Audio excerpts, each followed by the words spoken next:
Welcome, everyone. Thank you all for being with us tonight to welcome Winona LaDuke to Portland State University to talk with us about grassroots strategies for climate change. I was going to prompt you all to welcome each other with a round of applause. It was wonderful that it was spontaneous. My name is Jennifer Allen. I'm the director of Portland State University's Institute for Sustainable Solutions, and it's our great honor and pleasure to be your host this evening. I'll share with you a little bit about our work and what we believe in. But first, I want to recognize Kevin Thomas, Melissa Bennett, Christina Williams, and all the wonderful people here at Portland State who have helped make this happen. So let's give them a round of applause.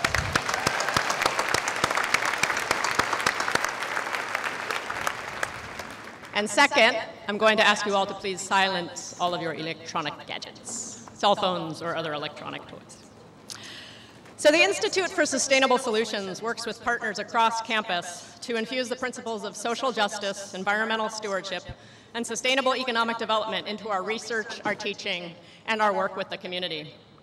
We believe that everyone in the university, staff, students, and faculty, has the capacity to be a change maker and to contribute to a more sustainable society, one that does not put future generations at risk and that serves our own generation in an equitable and environmentally responsible way. We also take seriously our role as an institution in service of its community, which is why I'm really so incredibly pleased to see so many people here tonight who probably don't frequent this campus very much. We're all about building social capital, and we would love to explore more connections with all of you going forward, because relationships are at the foundation of all the good work we can do together in this community. PSU is working to make our campus a model for green operations. We've got a ways to go on that front, but it's a goal we're pursuing very aggressively. We're also working to make this whole region better prepared for a changing climate and an overall better place to live. We have researchers working side by side with the City of Portland on how to improve air quality and bolster a dynamic food system. We have entire classes on the ground in our neighborhoods working to improve livability by tackling issues like transportation planning, access to healthy food, and economic development that won't leave neighbors behind. And it's my hope that everyone here will be touched in some way by the work we do, and we would, again, love to work more closely with many of you in moving this great work forward. But let's get to the matter at hand. We have a lot to celebrate tonight. Portland State is in the midst of its annual Portland State of Mind celebration, a kind of 10-day house party here on campus. We've also spent today marking National Campus Sustainability Day, which is a day for universities across the country to celebrate sustainability, education, and student activities. And tonight, with this event, we're kicking off our Social Sustainability Month, which is 4 weeks of events planned by students, for students, with a focus on examining privilege, giving voice to a wide range of communities, and building an inclusive sustainability movement. So once again, I'm so glad you're here with us this evening to kick off this month and to welcome Winona LaDuke. Now, I would like to introduce Dr. Cornell Piwiwardi, a PSU professor and director of the Indigenous Nation Studies program. Dr. Piwiwardi is an award-winning musician and an instructor, and he will bring our keynote speaker, Winona LaDuke, to the stage. So please join me in welcoming Professor Piwiwardi.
Manawe, Tibidi Chad, Cornell P.B. Wardy, Manautsawe.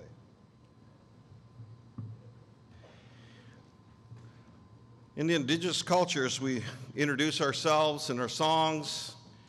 We have protocols. We try to carry out many of the things that have a lot of meaning for us. And so I began with a flag song of one of the tribes that I belong to, and that's the Kiowa. That's a Kiowa flag song. And then those words are talking about those that are mothers, particularly those that are war mothers, that they bear the children that go off to fight. And they go off to fight because they're proud of who we are, what we're doing, and they fight for this country, which is remarkable. And although not all of our warriors come back, we always remember who they are. And so what that song means is just that. Regardless of how they come home, they go out with blessing. They go out, and that's only a mother would understand, particularly when you have a mother that goes on and has that kind of blessing to any of their children, men and women, soldiers that we have today. And so I began with the flag song, and I want to say thank you very much for the opportunity that we have here. I have a few words to introduce, but before that, I'd like to sing a real quick song. One song I'd like to honor also, and those of you that know Dean Azul, you know it's his birthday. So if you don't, Dean, I'm gonna embarrass the heck out of you. I don't know where you are, but I'm gonna sing a quick version of the birthday song, so everybody join me.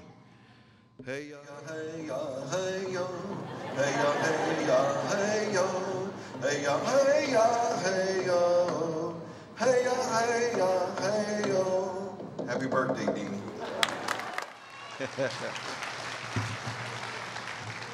Dean, I was told to do that by your students.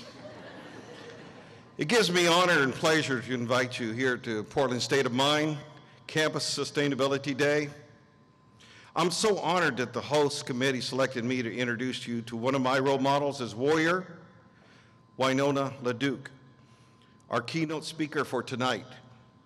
Here we are, 2014, in a new millennium, with many strong voices and forums coming together across the country, trying to inform as many human beings as we know about a new, yet an ancient perspective on knowledge and ways of being in the world. Many of these strong voices belong to the indigenous peoples who have survived European systemic colonization and cognitive imperialism, especially in higher education institutions. Here at Portland State University, there are many of us that are seriously trying to integrate indigenous ways of knowing through the academic courses and sponsored activities through the Indigenous Nation Studies program. I'm so proud of our dynamic faculty of the Indigenous Nation Study program who brought their students to this talk tonight. Professor Grace Dillon, I don't know where you are, could you stand?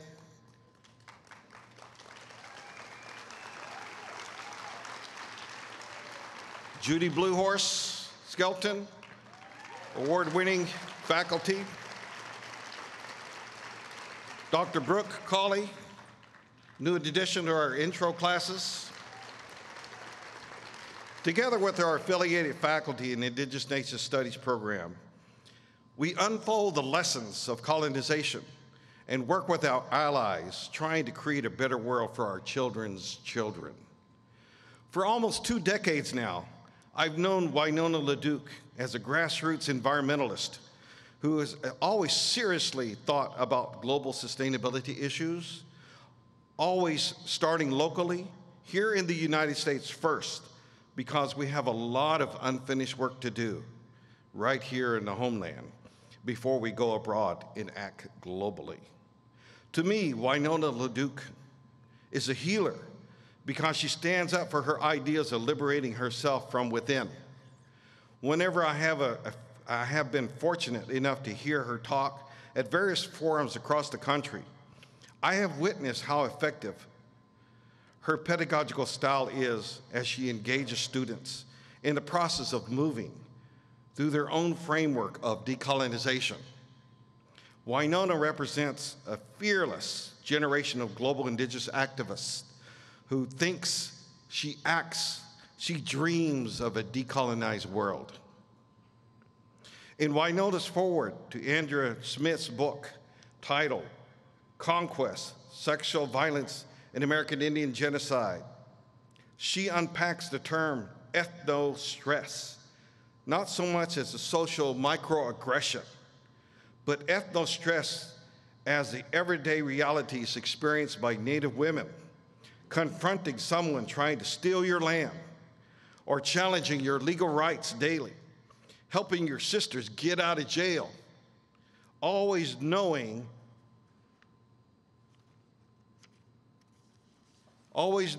your Anglo-dominated school district will be calling you about your children's conflict and their children's spotty attendance record, and knowing that your nonprofit organization's funding is getting cut by foundations because you are no longer their priority. Ethno-stress is a daily reality of Native women, which is directly related to the process of colonization, sexual violence, dehumanization, marginalization of who we are as indigenous peoples. I'm ecstatic and proud that Winona asked me to write the foreword to her latest book titled The Militarization of Indian Country. Reading through the early drafts of this book, I could tell that Winona LaDuke does not have historical amnesia about the true history of this country. She remembers and lives history through the eyes of indigeneity. Through her life's work, she honors the grace and patience of the wisdom keepers. She is the warrior philosopher that speaks truth to power, one who gives historical examples of collapse theory, that of societies facing current climate change crisis after having depleted essential resources from capital to waste. Her lifelong record as a grassroots frontline oppositional place-based practitioner and visionary distinguishes Winona LaDuke from other activists and environmentalists working across the globe. Twice, Winona ran for the office of the Vice President of the United States, serving as Ralph Nader's running mate on the Green Party ticket in 1996 and the 2000 presidential election. Equipped with advanced professional degrees in rural economic development from Harvard and Antioch universities, Winona LaDuke has devoted a lifetime to protecting the tribal lands and lifeways of indigenous peoples. She is a Anishinaabe and very proud of being from the White Earth Reservation located in northern Minnesota. Not only is she strong and a strong environmentalist, she's quite a nice and kind person. She's dedicated to her family and her tribal community. Tonight, Winona LaDuke has been guided by the ancestors to share her powerful teaching, her knowledge of the indigenous peoples with love in her heart for all human beings. Students, you can go to the internet and Google her website and review many of her publications and her creative works. Winona LaDuke is here with us this evening at Portland State University to speak about her perspective on the topic of sustainability and climate change. People in the audience, put your hands together to welcome Winona LaDuke.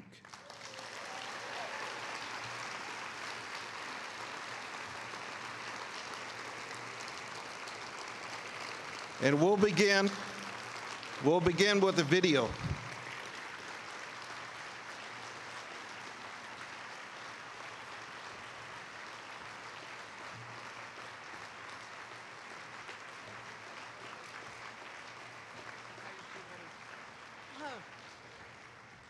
Anin Nindaway Maganaduk, Nigagwe Gitamagas. Miigwech, thank you so much for having me here tonight and for that really gracious and generous introduction. I have a friend here. His name is Devante, and he is from this community, but I met him out in our territory. And he is one of the largest donors to Honor the Earth, our organization. And I wanted his family come out tonight, and I just want to thank you all for coming. And I just want to introduce my pal here. You want to say hi? Hello, everyone. He's like totally rocking. But I'm going to start tonight. We're going to sit down for 7 minutes, and then I'll come right back, okay? And we're going to show you a video from my community. It's called The Triple Crown of Pipeline Rides. And the reason I'm showing you this is that I just want to show you what we're up against and what we're doing. And then I'm going to talk about some big picture things, but I want to show you how beautiful my community is. And I just want to share that with you for a minute. So I don't know if we can cue that up, that there video. Thank you. I'll be right back. There's a beauty in the breath of horses. Fall morning's breath seen in the air, the smell and sound of horses. We rode our horses from the headwaters of the Mississippi River here on our reservation, along the proposed route of a new oil pipeline which would cross our reservation. It was the third of a series of rides on pipelines. We're not protesters, we're protectors. That's who we are. Are we ready? And this we call the Triple Crown of Pipeline Rides. There's trouble on the land. Those rides took us on the Alberta Clipper proposed expansion route to the proposed Keystone XL route in the Dakotas, where riders from the White Earth Reservation joined with the Lakota to ride between Momblee and Dakini on the Cheyenne River Reservation. So it was that 15 riders braved some harrowing terrain, a land littered with 100,000 dead cattle from a freak September blizzard, and rode the proposed Keystone route. Blood that saves 100 million unmarked graves. Our relatives are watching our spirit helpers near 500 years of genocide. Who's left to hear? Who's left to hear? And then we came home to our own reservation, where a new pipeline is proposed to cut near our largest wild rice lake. That pipeline would carry fracked oil from the Dakotas. Much of this comes from the homelands of the Arikara, Mandan, and Hidatsa people, also known as the Fort Berthold Reservation, which is under assault by oil companies, and where water and people are challenged not only by a pipeline, but also by a proposed refinery. The other two pipelines carry tar sands oil from the far north in the Athabascan River, a place that is beautiful and a place that deserves to live and not become a national sacrifice area. Athabascan River region is a pristine ecosystem, that is until the oil companies come that way. Thus far, 3% of that oil, considered because of its extraction method to be the dirtiest oil in the world, has been ripped from the ground. The boreal forests are being turned into sand dunes. Alberta has become the third largest oil-producing state, aka nation, in the world. That oil is being extracted without infrastructure to move it. Hence the push for a pipeline, any pipeline. What's at stake is a lot of water and a lot of risk. In Minnesota, it's wild rice, water, and oil. The Enbridge pipeline is proposing to both expand present Alberta Clipper, doubling its capacity, and making it the largest tar sands pipeline in the United States. In the Dakotas, it is a land without a single pipeline across it and one large aquifer, the Oglala. The Enbridge company also wants to construct a 610-mile pipeline from near Tioga, North Dakota, to Superior, Wisconsin. That would carry fracked oil.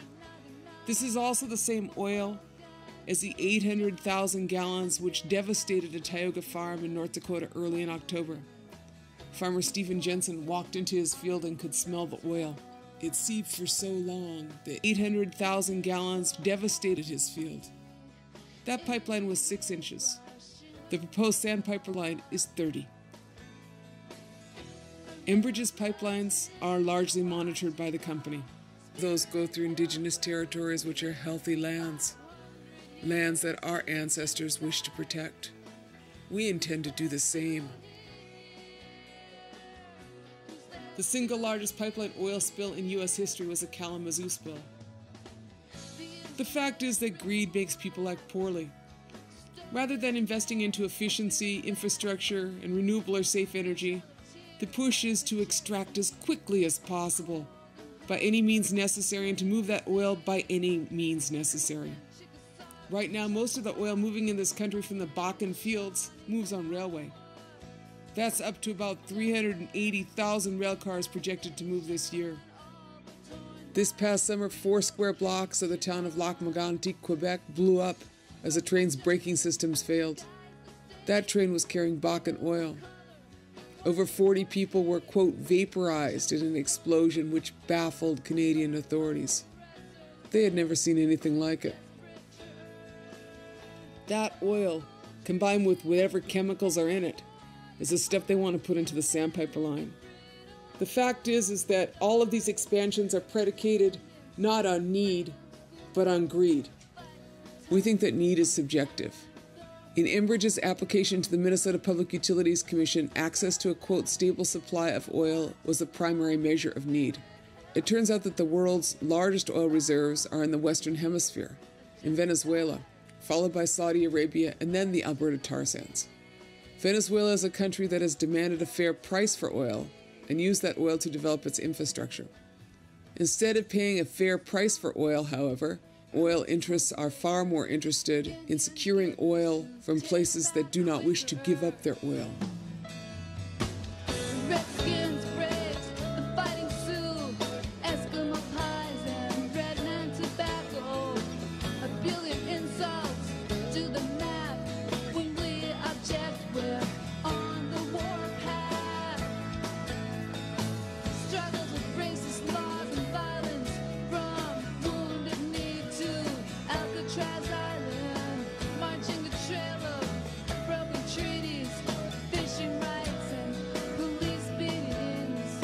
Destroy the land and you will pay, and reinvent the warrior way. Native heroes refuse parole, stop and search by state patrol.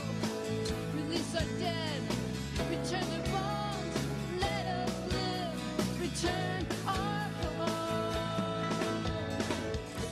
Our people remain committed to protecting our land and water. This is what we are instructed to do by our ancestors, and that is our covenant with our ancestors and our Mother Earth.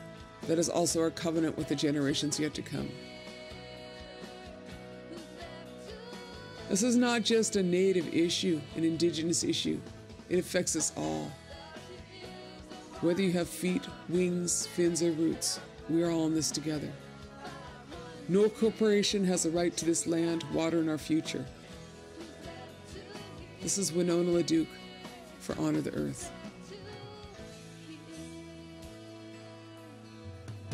Some things haven't changed at all. Resistance standing strong and tall.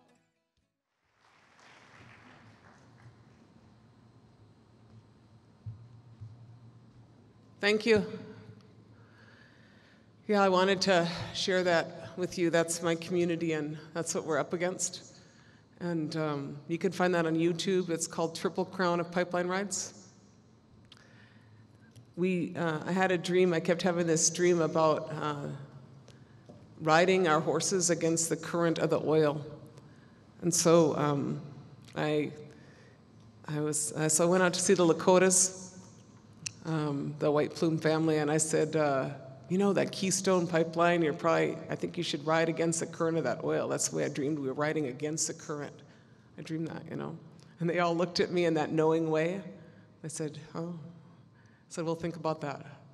We'll have some ceremonies. We'll think, you know. And so I waited. I was waiting for them to come back with their decision. I says, I'll organize some press. I'll get you some money for the road. Get your horse trailers going. I waited, you know. And then one day I had that, what do you call that, the burden of dreams. I had this middle of the night, I was like, what you thinking? You got your own pipeline. So in the meantime, I had gone out and bought myself a horse trailer, and my kids are like, you don't even have a truck to haul the horse trailer. Because you need a big truck to haul a horse trailer with living quarters, you know what I'm saying? But Craigslist, you can find anything. And then after I got that, and my kids are looking at me, they're like, Mom, and I'm like, we're gonna ride. And so then we went out and we got prepared to ride that first one, that Alberta Clipper proposal. By the time they're done with that, that's gonna be bigger than the proposed Keystone XL. That's bad pipelines, you know? And so we got ready to ride that, and then the Lakotas called me up and they said, we're ready to ride. I says, all right. So then that's how we got the Triple Crown. We rode all 3 of them. That was last year. And I just got back from it. We did 200 miles at the end of August. Again. So our spiritual leaders instructed us to ride 4 times. And so far, I just have to say that the Enbridge Corporation has not done too well in getting their pipelines into Minnesota. So, and we're going to keep it up, but I also heard I'm getting no Christmas cards from them, or Hanukkah cards either. So, Miigwech, thank you again very much for the honor of being here with you today. Oh, look at that. I just go like this and things come up. As I thought about what I was going to visit with you about, first I want to thank the people from out here for having me, the Native community and the Mianscum family and all the Native people from out here who came out. I had a great day, and thank you for being so gracious and for always being so kind to me when I come. So the Native community out here, thank you again. And a couple things I just want to say before I forget. I think you should vote yes on 92.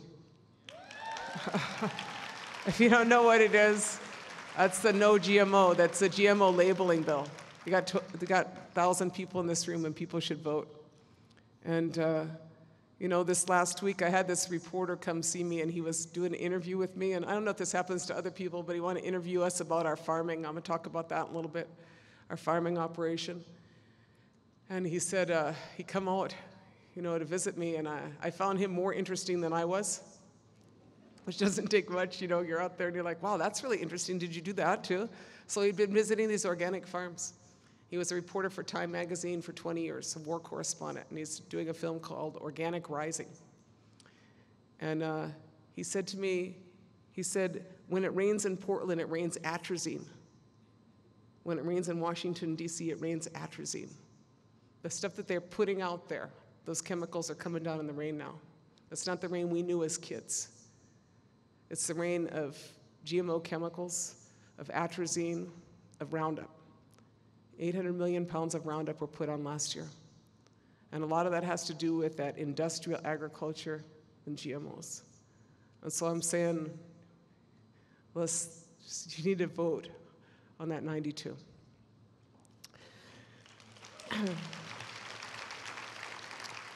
And I just want to say one other thing, which is today I read that I don't know the number of men that were convicted in the Blackwater case.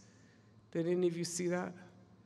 Blackwater, the mercenaries that were hired that killed 14 Iraqi civilians in 2007, and they were convicted today. I think it was, and I just want to say the system works sometimes. So, this month in our language is called Banakwe Ogizis, which is the leaves falling moon. The moon that follows this, Banakwe Ogizis, is Gashkadno Ogizis, which is the freezing over moon. Then you have Manitou Gizisoons, which is the little spirit moon. Gishi Manitou Gizis, which is the great spirit moon. Then you have a moon that is known as Neme Bene Gizis, which is also known as the sucker moon. Suckers kind of fish in our territory. And then you have Ona Bana Gizis. That moon is known as the hard-crusted snow moon, around March in my territory. That's when it snows and it thaws and it freezes again, yeah? Also known as the moon you do not want to do a faceplant in the snow. And then we have Iskigami Gizis, which is our maple syruping moon. That's the moon that follows that. Wabagana Gizis, that's our flower moon. Odamina Gizis, strawberry moon. Mean Gizis, our blueberry moon. Mano Minake Gizis, Mano Menikegesis, that's our wild rice-making moon, what you've seen on our lakes and territories in that video. And then we have Watibaga Gisis, that's the one we just finished here, and that's when the leaves change color. So I thought that you might like to hear some of our Anishinaabe-Moan, our language. You might like to hear that language.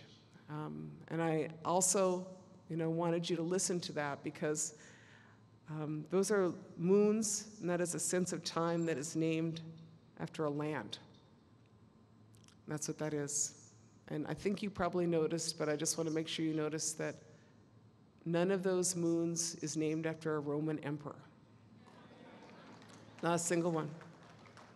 There's no Julius Caesar in there anywhere. So I want to say that because it is possible to have an entire worldview that has nothing to do with empire. And you'll be okay. You'll be okay. And so to me, that is part of what I think that it is time to think about, is moving beyond empire. Because empire is about conquest. Empire is about subjugation.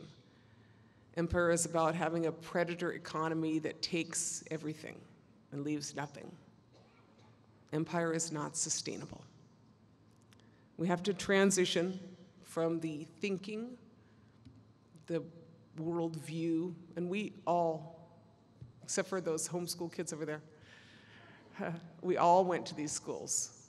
We had it shoved down our throats. We all drank the Kool-Aid of the dominant paradigm. The question is if you can liberate yourself from that thinking.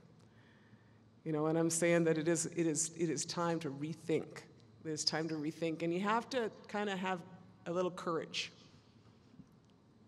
But I think about that because we are people that are accustomed to that. And what we know, I think that James Hightower might have said it best, a former Texas Agricultural Commission. He says if you're digging a hole, at a certain point you better just quit digging. And that's kind of where we're at. We're digging ourselves a pretty deep hole, and you might want to just quit digging, and figure out what's going on out there. So let me, I'll put up these pictures now, or somebody magic is going to. There we go, the magic pictures. I'm going to talk about sustainability. This is a old guy from my community. His name's Nagani Benes, and he's leading bird. That's what that means. And I actually own this painting, but he's looking out his window, and that's what he sees. And to me, that's a lot of where we're at. We're at this moment where in our teachings as Anishinaabe people, you got a choice between two paths. We were told you have a choice between two Mikana in the time of the seventh fire. And one path, they said, was well-worn, but it was scorched. The second path they said was not well-worn, and it was green. And it was our choice upon which path to embark. That's what prophets told our people, maybe 2,000 years ago. And that's the time we're in. And I know that that is what they said it was Anishinaabe, but I'm pretty sure that that's where we all are. We live in this time where you got to make a choice. Or as we say in our work at home, love water, not oil. Because you got a choice between the two, and one of them you can live without. But one of them you cannot. So let us talk about this and a little bit of where we are at in this. This is some art from my community. I just have to show you this art. And I don't know how many of you have seen this kind of art before. Can you raise your hands? Just my little sociology programming here. Okay, survey. So this is Anishinaabe art. It's acrylic painting. It's adapted from what would be like in the Boundary Waters and pictographs and in birch bark scrolls. Comes from our teachings. But what you see inside this art is you see spirit beings and you see spirit lines that connect those beings. And I say that because we have this teaching of Indinawe Muganatuk, which means we are all related. We are all related, and it's reflected in that art. And, it's all true. We're all like 99.9% the same, which I know really bummed out the white supremacists. But, we're all really, really tight, basically. We're different, and we're beautiful in our diversity. But that is part of the teaching of that. And I always like to show this art because when I was an undergraduate at Harvard, if you wanted to study the art from Europe, you went to the Fine Arts Department. And if you wanted to study the art from indigenous communities, you went to anthropology. And that says a lot about the valuation of knowledge in an American education. And what I'm saying is that part of where we are at is that it is time to let go of that stuff. Because That Eurocentric thought system, which values some of the things that came out of there, does not value that. And I think that, that those teachings are also valid. This is a little bit about who we are in our community and our way of life, which is a cyclical system. And I say that because in a land-based economy, it is cyclical. The tides, the moons, the seasons, and how you live your life, the months themselves are viewed as cyclical. The economy that we live in the United States is not a cyclical economy. It is actually a linear economy. It is predicated largely on the extraction, continuous extraction of resources, the adding of labor to them and a bunch of money, and the making of stuff. And then that stuff, 13 trillion tons of it ends up, 13 trillion pounds of it ends up as garbage every year, right? As waste. And then they have the wastewater thing, and I haven't figured out how you can actually have wastewater. I'm saying, but the fracking industry is creating a lot of wastewater. As you may know, they remove it entirely from the hydrological cycle. And so what I'm saying is that's an example of a linear economy. That is nothing that is going to return and make good. That is something that is linear, and that is an unsustainable system. That is the physical manifestation of it in an economy, but there is also a social manifestation of that. And the United States is a very good example of the social manifestation of the creation of garbage, and that is the prison industrial complex. On a worldwide scale, there's about 9 million prisoners in the world, and 2.2 million of them are in the United States. If you want a growth economy in some of your small towns or villages, or if you want to be Grants, New Mexico, that used to be the carrot capital of New Mexico, then became the uranium capital of New Mexico and is now the prison capital of New Mexico. That's a linear economy. Because you do not want to be about the social production of waste and the creation of waste people. It is not sustainable. And so that's what I'm saying, is that part of the deconstruction and the challenge of where we are and where we need to go means that you have to look really at the whole paradigm. It is not just one thing. It is the entire paradigm, because that is how we got in this, is in this perception. This is an old land-based economy. I just like this figure. I showed this slideshow up in the Athabascan River Basin. And so in my village, or a village near us, Keweenaw Bay, that's actually over on the east side of Superior, they sold in 1 year 453,000 pounds of maple sugar.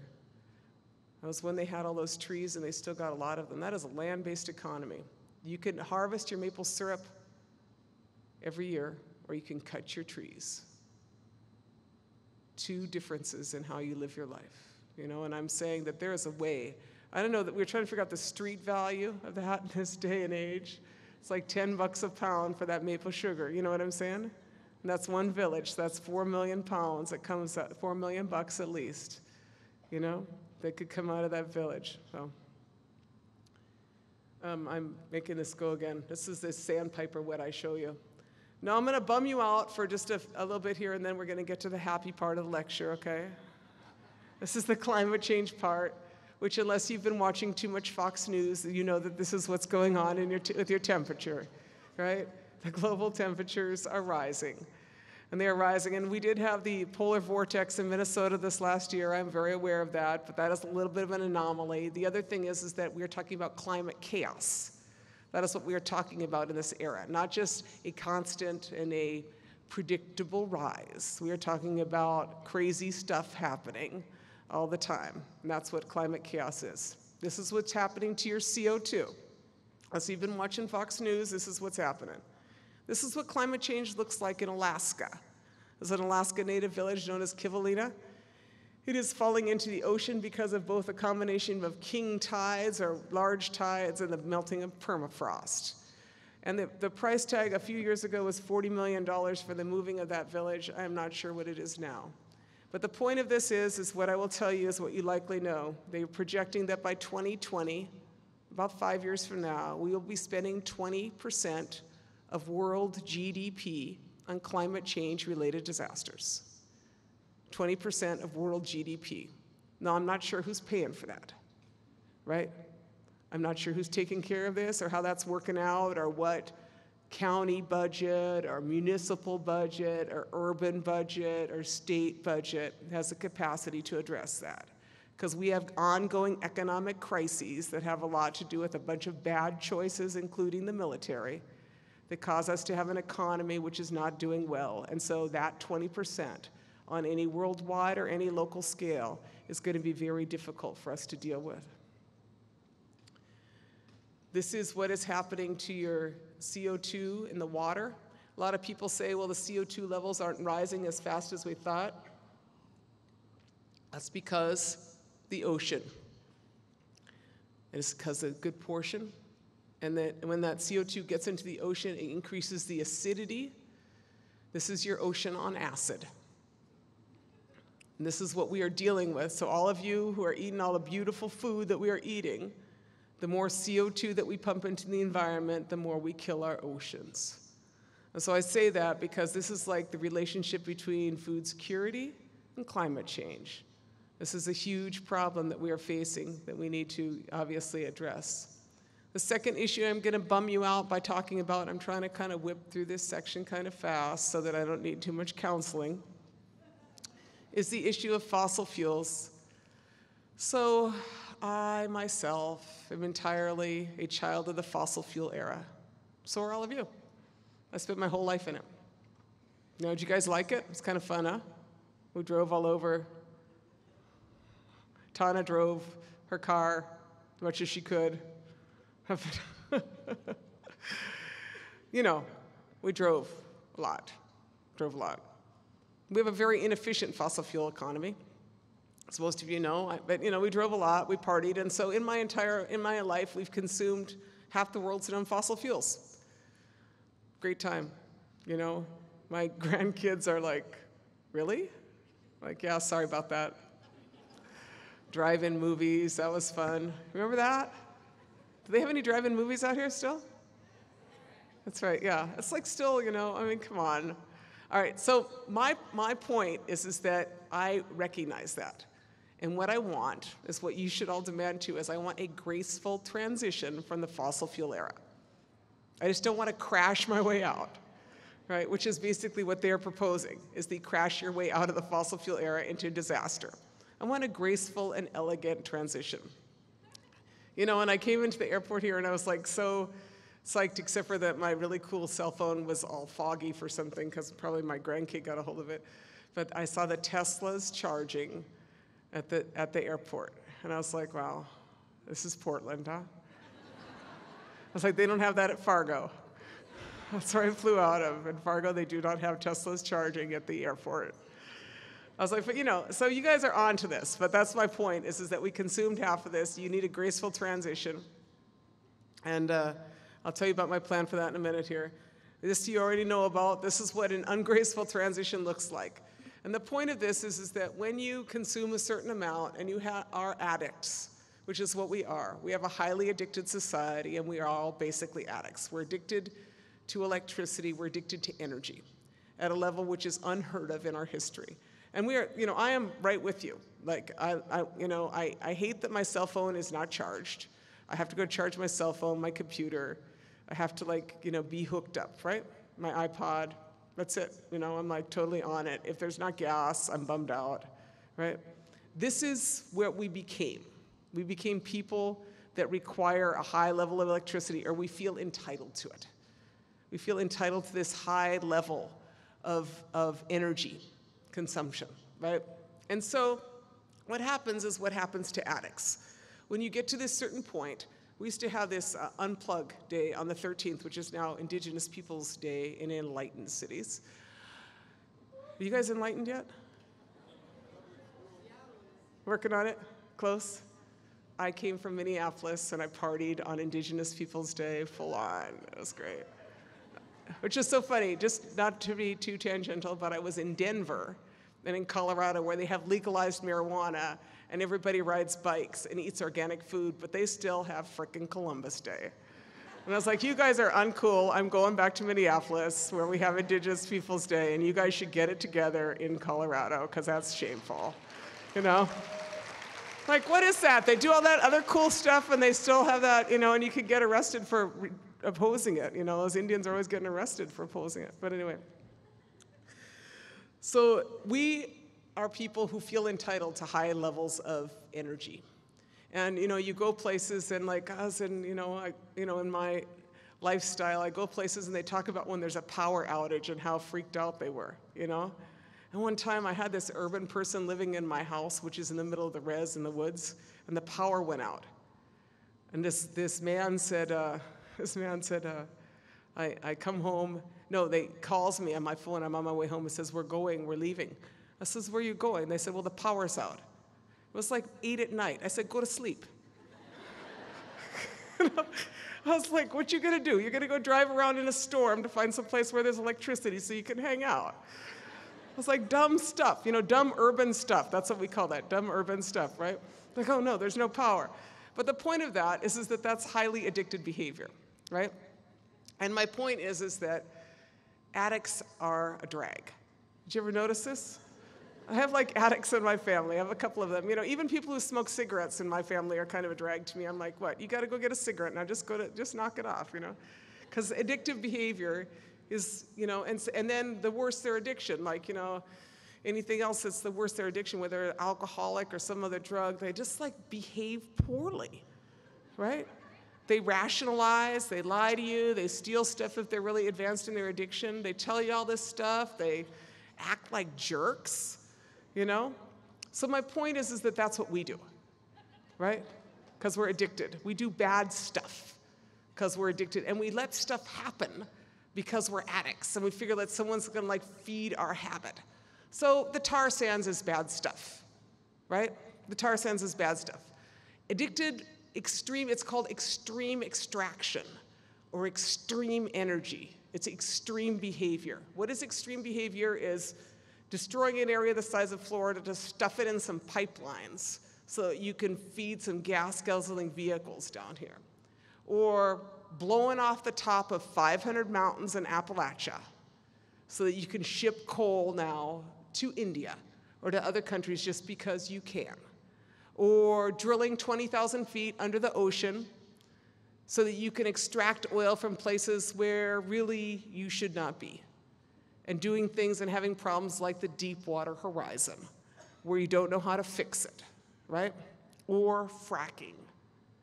Fracking, which is breaking up and fracturing the bedrock of Mother Earth to get out oil and gas. That's extreme behavior of addicts. And so that's what I'm saying, is that it is essential that we confront our addiction. It is essential that we deal with what we are looking at here. This is, there are a lot of states that are facing fracking. That's some bad stuff. This is what fracking looks like from the air. The pipeline that we are fighting, one of the 3 pipelines that we are fighting, comes from the Bakken. And we went out there this summer, and that is unbelievable what they are doing to that territory. It is unbelievable. So that is what it looks like from the air. And this is what it looks like on the ground. This is a picture that a lot of Native people might have seen this.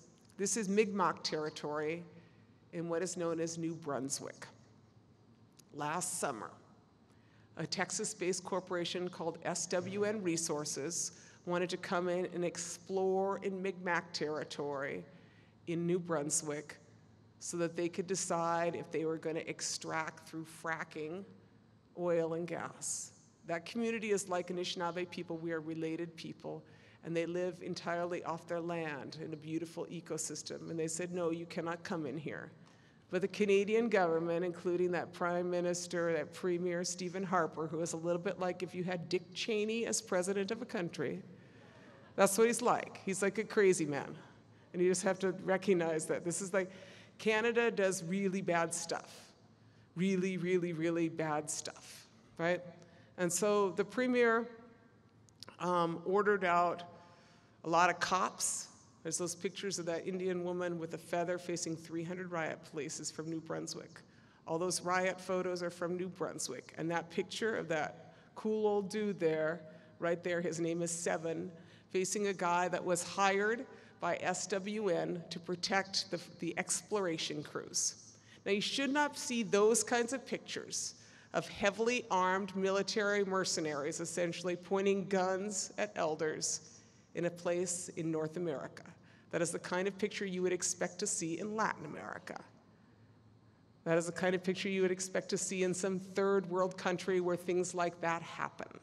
But that is what democracy looks like in an energy-addicted country. And that I did not sign up for. I did not sign up for that, and I don't think any of us signed up for that. And this is why he's fighting it. And this is how much we spend on our addiction. Someone said that it was the single largest transfer of wealth in the history of the world. But they were wrong, because the single largest transfer of wealth in the history of the world was the pillaging of South America by Europe, where all that gold came from indigenous communities to build all those fine cathedrals in Europe, and to finance all those monarchies, and to finance all that colonialism. But this is a very large transfer of wealth. And that's what addicts do. They spend money on their addiction, and they distort their economy. So in the case of North America, we did some studies on my reservation, and we found that we spend a quarter of our money on energy, because we are rural and remote and northern. And very few people, I cannot say no one has a Prius on my reservation. There's one Lakota guy who has a Prius. I'm like, Terry, you have a Prius? He's like, yeah. Like, nobody else has a Prius, you know? It's like, but anyway, my point is that we spend a quarter of our money. The United States spends a fifth of its money on energy. Now, what happens the harder it is to get to your economy? What happens is that your economy is entirely subject to the vagaries of the oil companies and the fossil fuel industry. And so the fact is that we end up in a situation where we are more and more unstable economically to feed our addiction. And that is what is going on, and that is what is getting worse right now. Okay. Now I'm almost done with the bummer part. This is the food economy. This is my reservation, and I know Portland is way hip, so this is not your problem. I just made that up, but I think it's true. What I'll tell you is that my tribe, totally self-sufficient. You know, as you know, for those who are non-native, your ancestors brought neither land or food to this country. Let's just be honest about that. We had it all, right? And they were hungry and skinny and had scurvy and stuff. That's really an oversimplification of history, but it's true. And so we ate well. Man, those Blackfeets are still tall Indians, that's all I know. Some of those Indians on the Northern Plains were like 7 feet tall. The ancestors from Europe were like 4'10".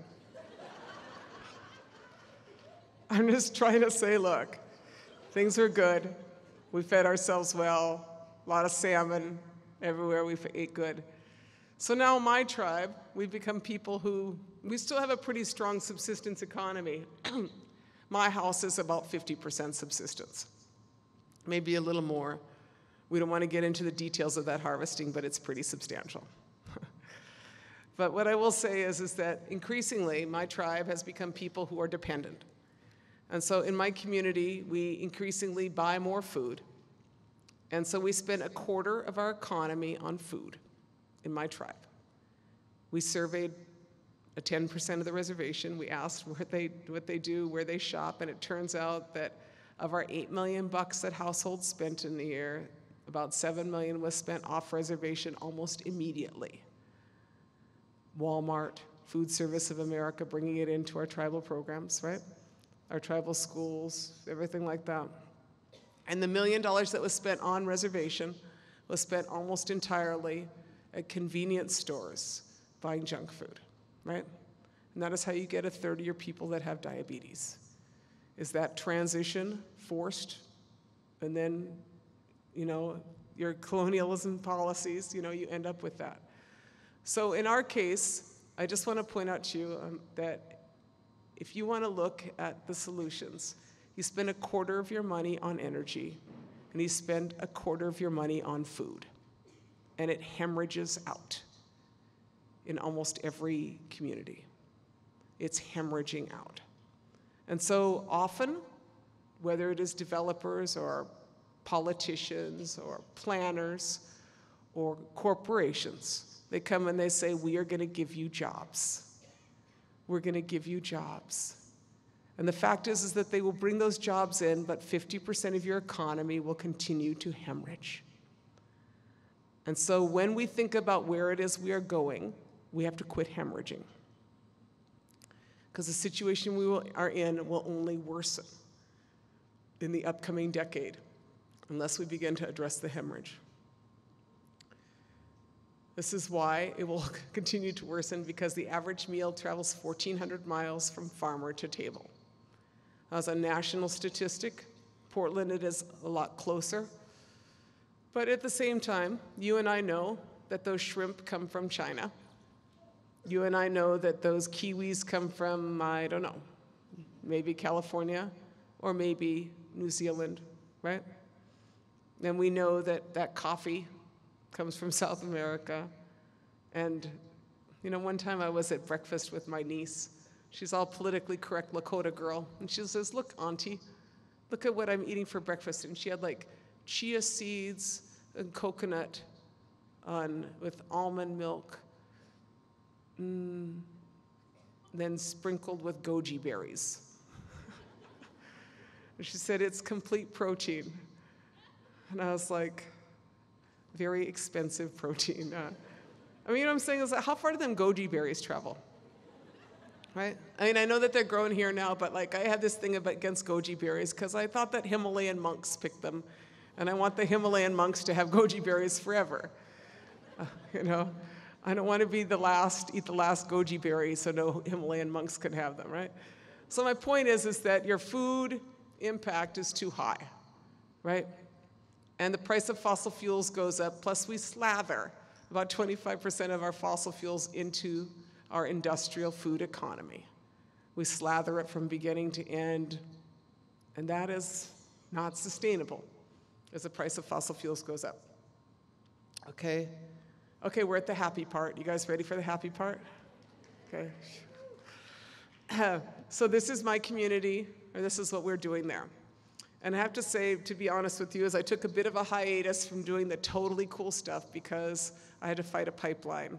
And I'm irritated at that because I'd really rather do cool stuff than fight Enbridge. But Enbridge will mess up our cool stuff. So we are interested in corn, and a lot of people have heard me say this, but my father, he passed away about 20 years ago. He is a pretty cool old dude from White Earth. And he used to say to me, he'd come see me when I was out east at school, and he'd say, Winona, you're a really smart young woman, but I don't want to hear your philosophy if you can't grow corn. And he was right. You know, it's great to be smart, but if you cannot feed yourself and you cannot think, you know, then what have you done? And that is in part the challenge that a lot of people face now, is we've become really smart people that don't do anything. You know, we live in an economy that is the equivalent of about 100 slaves per household. Our heat, our food, our clothing is brought to us by someone else, right? That is how we are living, and that is not sustainable. Most of those agreements were not fair trade agreements, as you know. The relationships are not fair trade when you're getting your power from dams that destroy salmon in villages, right? Nothing is fair about what is going on in our opulence of our fossil fuels lifestyle.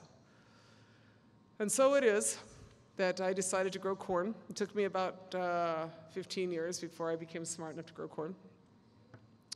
And so I grow, basically my one corn variety that I grow two corn varieties, but one is known as Bear Island Flint, which is, this is Jonesy Miller. I received this much seeds from a seed bank in Iowa. We have fields of this corn now. I've never had a crop failure. It grows to be about this tall. It is multicolored flint corn. It has twice the protein and half the calories of sweet corn. It grows well in our soil. When I first grew it, I thought I had failed because it was so short. But it turns out it does not need to be tall corn to be great corn.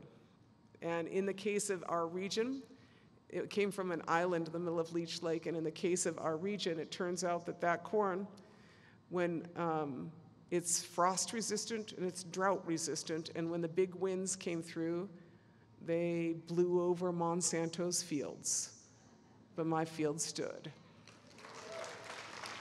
So I say that because in a time of climate change, you might want to grow something that's going to hang out, not something that's going to be like really like need a lot of help. The second corn variety that's shown in the picture, which is now not this picture, is Pink Lady corn. It's magenta pink flower corn. My friend Sue Wicca is growing it. And the reason I show you that is because it's cool corn. People say, why do you grow it? I said, because it's pink. Someone said to me, why don't you grow blue corn? I said, why don't you grow blue corn? It's like 8,000 varieties. Grow whatever color you want, you know? And saying, you know, so we, Anishinaabe people, are the northernmost corn growers in the world. We push corn 100 miles north of Winnipeg. And so what I'm saying is I'm interested in growing climate change, adapted, resilient corn varieties that are going to feed my people. That's what I'm interested in, and I do like pink. That's what I did. That last picture is a picture of, it's known as Pawnee eagle corn. If you can see it closely, it is there's eagles on it. And just, you know, I went and I asked Deb Echohawk if I could tell this story, because that came from her. But this is the story I'm going to tell you. And it's important to remember because it links corn and our peoples. So the Pawnees were once the Arikara people, and they lived in the northern Missouri River, the place that is now known as the Fort Berthold Reservation, the northern agricultural empire on the Missouri River, kind of like the Nile Delta of North America. And I think it's really important to think about that because the trade routes were so substantial in the north from around that territory. And those people grew really a wide variety of vegetables and foods. And so it is there that they came to from their story. They descended from the sky. And when they descended from the sky, what I was told is that the man came down in a buffalo robe and the woman came down in a corn husk. And I say that because this is something about how food is not just something you get at the store. Food is something that comes from the Creator, and it is a part of who we are as peoples. So they grew those varieties and they lived well, and that at a certain point, they decided that they are going to leave, and they moved south and they became the Pawnees. They split off. And when they lived down there in Nebraska, they lived well. And the way it was told to me was that they did pretty good, and the settlers came, and they still got on pretty good with the settlers. And when they was with the settlers, they would trade, and what Deb Echohawk told me was that she said we were kind of like AAA. If your horse was lame, you go see the Pawnees, you know? If you need something fixed, they go work back and forth, you know? And I want to say that because people can have good relationships with people that are settlers that come in. It is the nature of, you know, how the relationship is formed. And so then what happened is that the federal government came in and messed stuff up.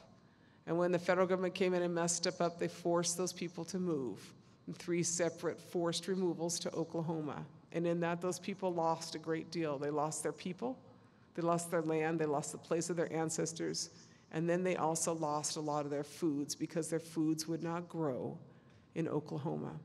And so they grieved, and that historical grief that our people have, and trauma.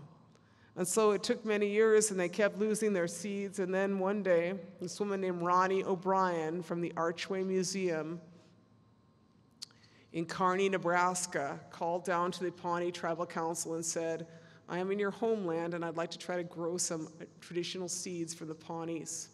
That's what she said. And they said, you have to talk to Deb Echohawk.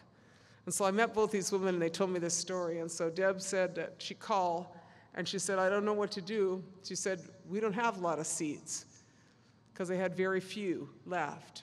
And so she said she talked to their elders committee, and the elders committee deliberated long and hard, and then they said, you know, we're going to send some of those seeds back to our homeland. And so the descendants of the settlers in the Pawnee homeland grew the seeds of the Pawnees in their old territory. And what Deb told me was that the seeds remembered the land they came from. And so the seeds flourished. And so the recovery of a lot of the Pawnee seeds was by bringing them back to the Pawnee homeland. And in that process, this relationship developed. And a couple of years, about 4 years ago, they had Welcome Home Pawnee Days in Kearney, Nebraska. And 150 Pawnees came up on buses, and 8,000 people came out to see them. And so I tell you that story for a couple of reasons. One is because it is a story of corn, and corn, one of the greatest foods in the world, did not exist in nature. It only exists because of humans. It began as teosinte, and it was adapted, and with the love and attention of humans, corn came to be in all its glory and all its varieties. And so we are not bad. We can do great things if we do them well. And the second thing the reason I tell that story is I think of it as a story of redemption, that you can go and help fix things many generations later. And I think it is always possible. So that's the story of those corn. And this is Little Corn. This is my friend, and Frank Kutka. And you see how short that corn is. And that's in North Dakota. And so I just point that out because when I saw that, I was like, oh, corn is short and he's successful. So I no longer needed counseling.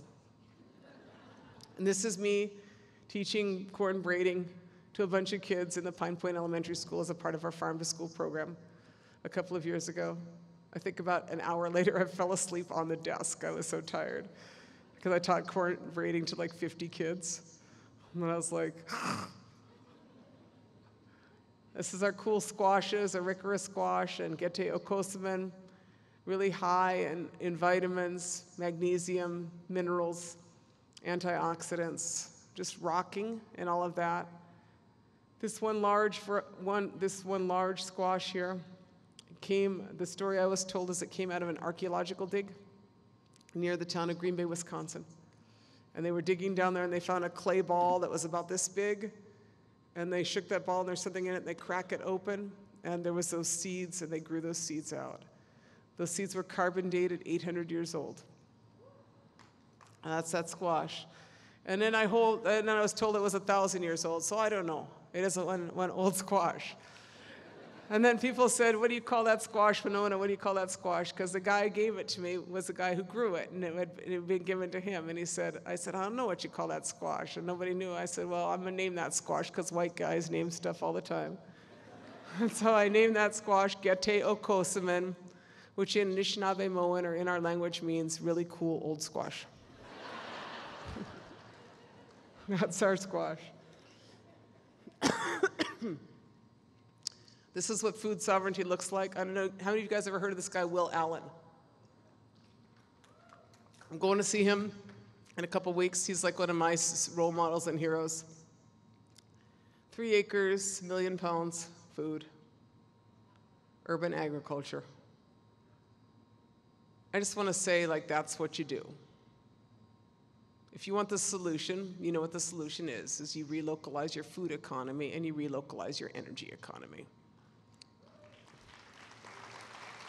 You control the seeds and you plant good food. But will is the scale to which we need to aspire in urban areas. This is us, old school. This is our Medewan lodges. And because I'm so eccentric, as you may have gathered in this lecture, they came in there and they want to do some fancy high tunnel. And I said, I'm going to take my own indigenous architecture. And there we go. This is our wigwam high tunnels. This is actually at Red Cliff. They're like, hey, Winona, check this out. We did this. I was like, you guys are cool. So what I'm saying is sometimes I say get all fancy. Fancy's cool, but you can do a lot of that stuff with your own stuff. It's just like elongated sweat lodge or something. That's those kids I taught how to braid. I was laughing. This is a school my kids go to. My grandkids go to this school too. And the class sizes, there's 2 girls in that class too. That's small class size. This is what a traditional economy looks like when it continues. It is like the salmon economy of the Northwest. I point this out because it's what we're fighting for. 2 photos 50 years apart. Same thing, you know. Where there are Anishinaabe, there's wild rice, and where there's wild rice, there's Anishinaabe. And then this is my solution, industrial hemp. You have an oil spill with industrial hemp and you just fertilize your soil. I'm working on getting my tribe to adopt an industrial hemp ordinance and grow it this year. It is also really good for bioremediation. And I heard about this stuff, you guys all know more about this because you're Oregon, but Charlotte's Web, right? Which is hemp, as opposed to marijuana, has no THC in it, and it's highly medicinal. It's good for fibromyalgia, which a lot of our women in our community have. So, this is my house. Well, that's not my house, that's next to my house, that's my teepee though.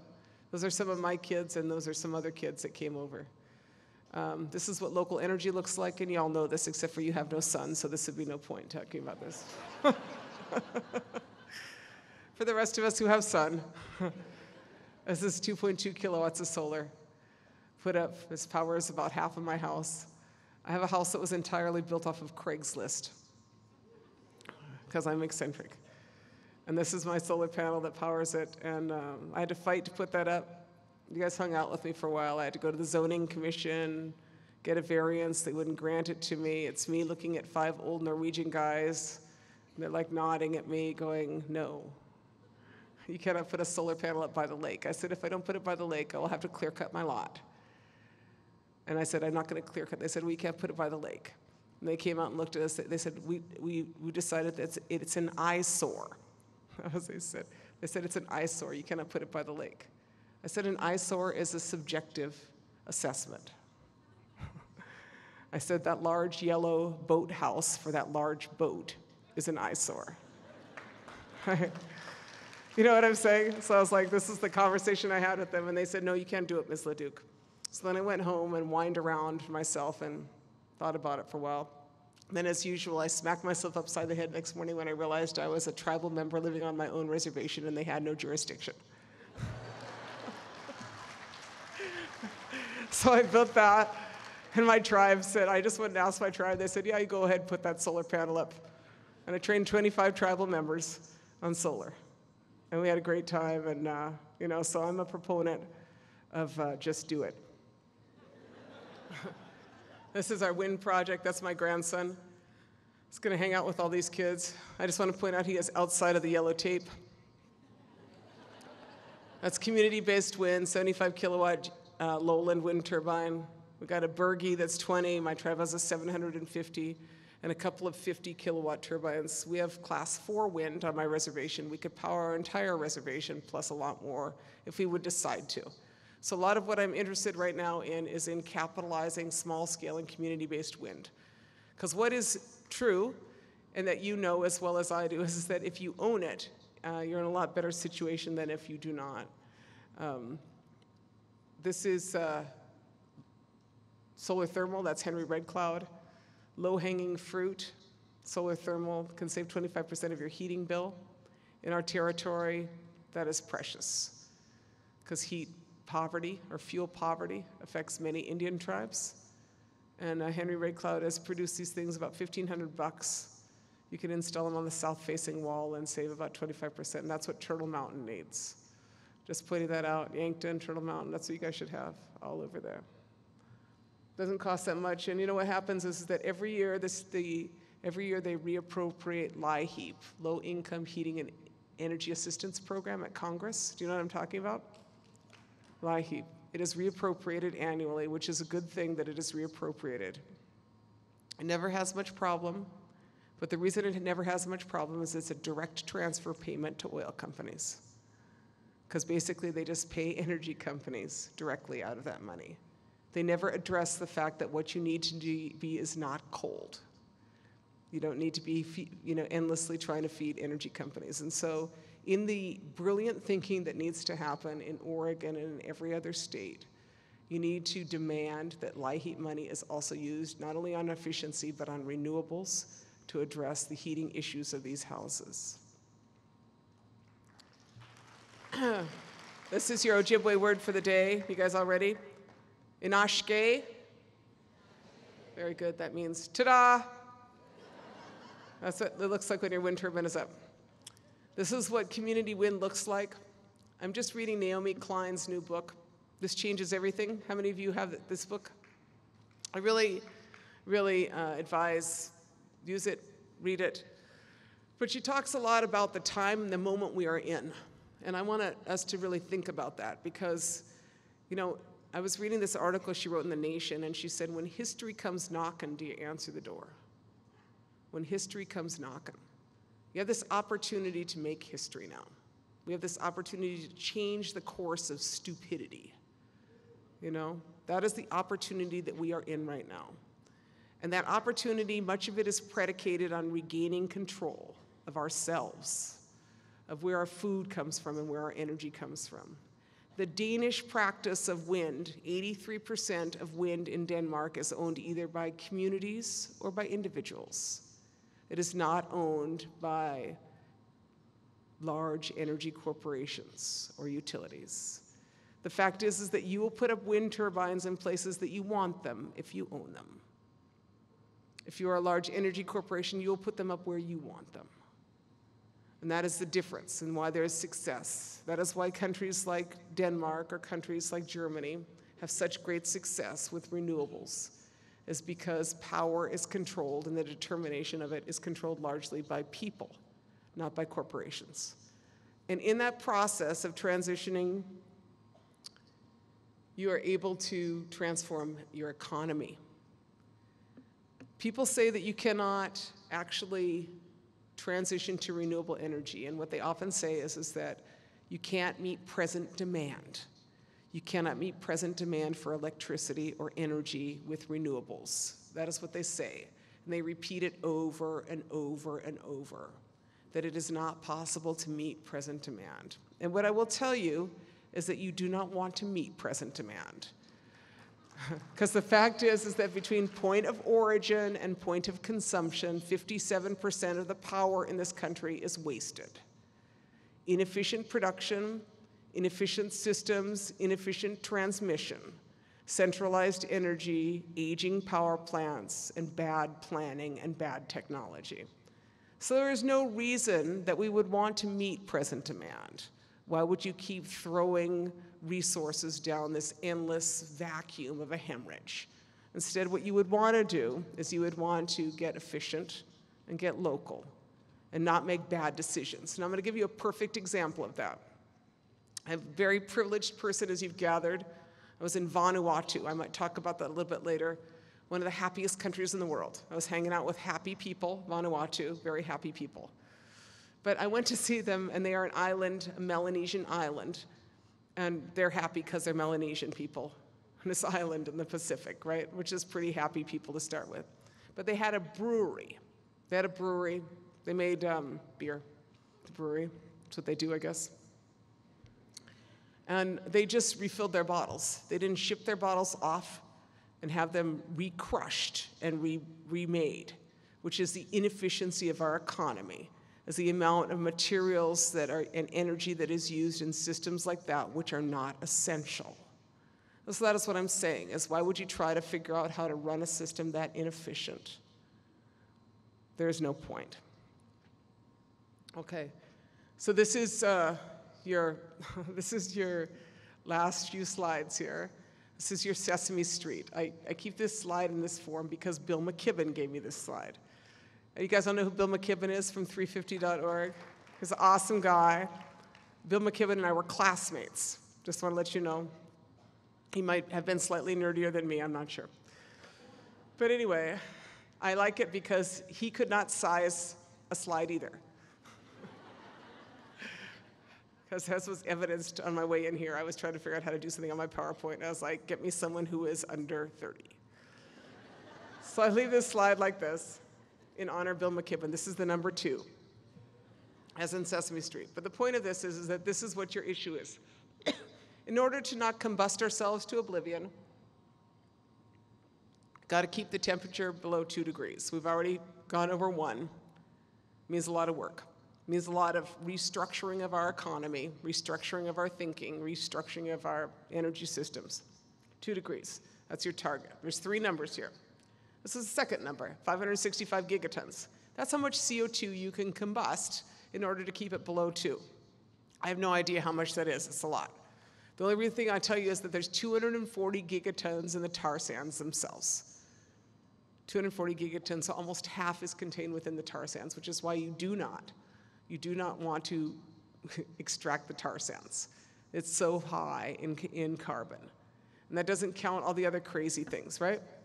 And this is the worst number, 2,795 gigatons of CO2. This is the amount of carbon that is held by large energy corporations on their books. It is held as reserves, is what it's called. So Arch Coal, Cloud Peak, the guys on the Crow and Cheyenne Reservation that were trying to send coal down the Columbia River, that's that. That's BP, that's Shell Oil, that's Syncrude, that's, every one of those guys, right? All of those guys, that's what they hold, Exxon, right?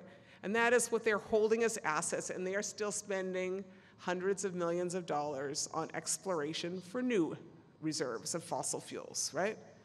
And so the point of that is that figure, what they will teach you in the archaic economics programs of universities even like this, is that 2,795 gigatons of carbon held on the books is an asset. And what I will tell you is what you actually know is that is not an asset, that is a liability. That is a planetary liability. And so I'm pointing that out to you because that is part of the reconstruction and the deconstruction of the paradigm of education. If you teach economics that is that bad, that teaches you that is a justifiable asset and not a liability, then you're doing a disservice. You're doing a disservice to all of us. This is what you need. I'm wearing this square here, divestment. The university here is grappling with the issues of divestment, and I suggest that you continue. Because the fact is that right after we did that climate rally in New York, some of you were at the climate rally in New York. How many of you were at the climate rally in New York? All 6 of us? There we go. Wasn't that great? That was like awesome. That was so awesome. So I was out there. So the day after the climate rally, the Rockefeller Brothers Fund, which made its money, being Rockefellers, off of oil, divested of $800 million in fossil fuel assets, right? So I'm saying courageous thinking people and countries are divesting. If you hold on to that old stuff, those coal terminals, if you hold on to that old stuff, that fossil fuel stuff, in 5 years, it will be called a stranded asset. It is not something you can sell. It is not something you can hold. It's just like the $40 billion worth of pipelines they're trying to shove down our throat right now. My position is that I am not opposed to infrastructure investment in pipelines. God only knows we need infrastructure in this country. You got a D+ in it right now. I like infrastructure that works. I just don't like infrastructure for oil companies, because that will do us no good over the short or the long term. And so that is what the divestment issue really needs to address. This is me, I'm not in there, but this is what I did when I was in school. I just want you to know. I was in the Harvard divestment movement. And I got an award from Harvard about 3 years ago. It was this big bling. It was like the biggest medal I ever got in my whole life. It was like this big, a giant bling. It's like, I was like, I'll wear that with my dance regalia. No. It's like so big. And my father, he's passed away, but my stepfather who was alive then, he said, Winona, what did they give you a medal for? The student they were happiest to see graduate? I was recognized by Harvard University for my campus activism and continuing activism. But that was my activism. I was an undergraduate that protested and occupied the university buildings. So I encourage that in students, just to let you know. This is what you do. Decarbonizing the economy will save $71 trillion by 2050. You take your money out of fossil fuels and you put it in cool stuff. Decoupling growth from emissions. Low carbon status. You guys can read, I'm hoping. But the point is this, is that you move out of that stuff and then you invest in like super cool stuff. You don't do stuff like this, the Keystone Pipeline, but you do stuff like this, which is tribal wind. Perfect example. A perfect example is the Crow Reservation, which is the reservation that is trying to ship a bunch of coal out to Lummi. They have class 5 or 6 wind, and they have aging fossil fuel infrastructure of power lines from coal strips 1 through 4. And what you do is you transition your archaic economy into a renewable economy, and you power it with wind from these communities and a lot of others. The Yes Men have a new film that is coming out called The Yes Men Are Revolting. Do you guys all know who the Yes Men are? There's a short in it. I got to hang out with the Yes Men. They're very funny. There's a short in it which talks about where they take over, they go to a Homeland Security conference. Have any of you, the movie is just coming out, Homeland Security conference, and they make this announcement that Homeland Security and the Department of Energy has announced that they're gonna go 100% renewables and buy it all from Indian tribes. It's like hilarious. You guys have to watch this. I watched the 7-minute clip. About fell off my damn chair. But anyway, it's basically what you need to do. That's what energy justice looks like. This is Dene Solar, Navajo Nation. I worked on that project, 25 kilowatts. I really like this quote. I'm almost at the end, but I opened up this book, Thunder Valley Community Development Corporation on the Pine Ridge Reservation in South Dakota. The Thunder Valley Community Development Corporation came out of the spiritual vision of Native people there in that community. They're Sundowns, Thunder Valley. And they decided they want to build an intentional community, which was what they wanted it to look like. And what they said in their report that I was reviewing, this quote came out, which is, how long are you going to let others determine the future for your children? Are we not warriors? When your ancestors went off into battle, they did not know what the consequences were going to be. All they knew is that if they did nothing, that it would not work out well for them. Do not operate out of a place of fear, operate out of a place of hope. Because with hope, anything is possible. Time is now. So I think about that a lot. That is like our organization's mantra. It's like, do not stand by and watch history when it comes. Open the door when history knocks. Because that's where we are. We're at this moment where history is knocking. That's my sister in case I mess up. Washington, D.C., in April, Earth Day, we joined the Cowboys and Indians Alliance, and we rode our horses in the Washington Mall, right? And I just want to tell you, for any of you that are horse people, one place that you do not want to ride your horse is downtown Washington, D.C. It was horrible, horrible. There was like cops, there was like banners, there was like lights, there was sirens, and there was photographers taking pictures of your horses and their horses' noses. It was horrible. But I took them for the team, rode my horse, the Cowboys and Indians. And then I went to my teepee. I should have the picture of my teepee, because I had a teepee on the Washington Mall. There was 8 Lakota teepees. Just want to point out, they had their Lakota section. I love Lakotas. And then there was one Ojibwe teepee. We were in the Lakota section. We were next to them. We had a really cool teepee though, right? Really cool teepee. So I was hanging out in my teepee on the Washington Mall. Did you guys all hear that? You don't know anybody else who was hanging out in her teepee on the Washington Mall, right? I just want to point out how cool that moment was. It's like a cool moment. Hanging out in my teepee in the Washington Mall. Neil Young came into my teepee in the Washington Mall. Daryl Hannah came into my teepee in the Washington Mall. There was like cool people in my teepee. That sounds crazy. But my kids are really cool, so I'm hanging out in my teepee on the Washington Mall. And this guy comes in, and he sticks his head in, and he says, Ms. LaDuke, would you like to go for a ride in my car?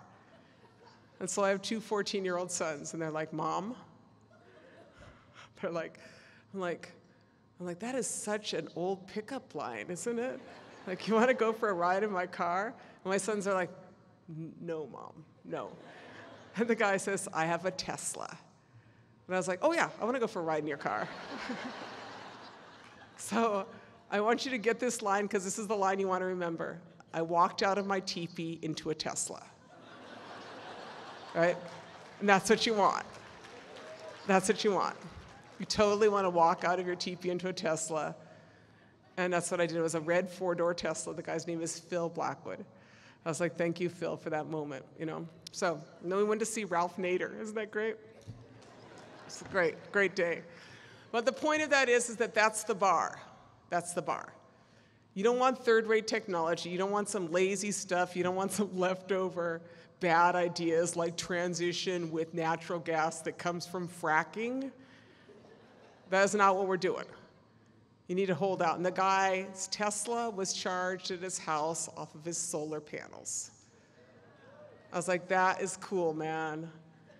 And the other thing is that guy, as you maybe know, it's on my bucket list, the Tesla thing. I don't necessarily want one, but I'm just saying Tesla open sourced their technology this summer. They open sourced their technology, right? So I'm saying some people have vision, some people do not. And you need to act with vision and with courage. This is, I'm hoping, pretty close to my last slide here, except for that. Oh, yeah, I already showed her. Oh, this is it. Okay. This is some of my kids. Well, actually, 2 14-year-olds. They were like 10 at the time. 2 Navajos, because you should always have 2 Navajos with you at all times. And 1 Irish person. We should always have 1 Irish person, too. This is a boat in the middle of Leech Lake, and my flag for my tribe. But the point of this is like, I'm privileged to hang out with you, and I have a great amount of privilege in my life. And I went to this conference of economics because I'm an economist, actually, by training. So 43 countries are hanging out and talking about indexing, because the United States indexes its economy on GNP. We talk about production. We talk about unemployment, but we don't talk about quality of life. And so a number of countries in the world are indexing based on what is known as happiness, the happiness indexing, right? Because it turns out that shopping more, drinking, taking more drugs, having more prisons, having more guns, doesn't actually make you happy. The United States is not a particularly happy country. As rich as we are, our high levels of consumption, we're not a happy bunch. The happiest country in the world for many years is this country, Vanuatu, right? I told you they're a Melanesian island, 85% local. They checked out what they want, their people wanted. Their people said, we want access to our natural world. They want security. They want good food to eat. They want long-term emotional family security. When they're old, they don't want to be shuffled away. They wanted health care, they wanted education. That's what they wanted, which I think is actually what we all want. That is actually a lot of what we all want. We want quality of life, which is based on those quality issues.